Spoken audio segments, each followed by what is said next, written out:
This is the VOA Special English Health Report. In the early 1950s, researchers found that people scored lower on intelligence tests if they spoke more than one language. Research in the 60s found the opposite.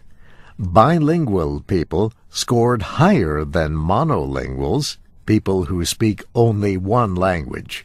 So, which is it?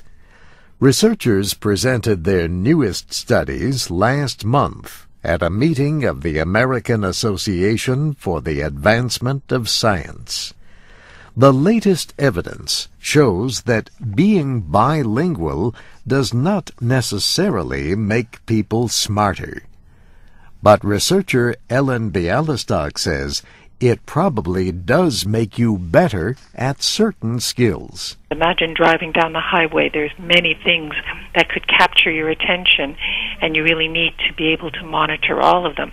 Why would bilingualism make you any better at that? And the answer, she says, is that bilingual people are often better at controlling their attention, a function called the executive control system.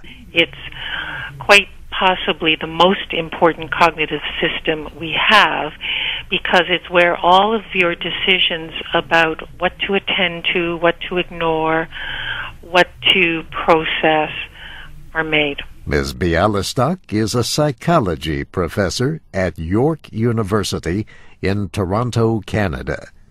She says the best method to measure the executive control system is called the Stroop test. A person is shown words in different colors. The person has to ignore the word but say the color. The problem is that the words are all names of colors. So you would have the word blue written in red, but you have to say red. But blue is so salient, it's just lighting up all these circuits in your brain, and you really want to say blue. So you need a mechanism to override that so that you can say red. That's the executive control system. Her work shows that bilingual people continually practice this function. They have to, because both languages are active in their brain at the same time. They need to suppress one to be able to speak in the other.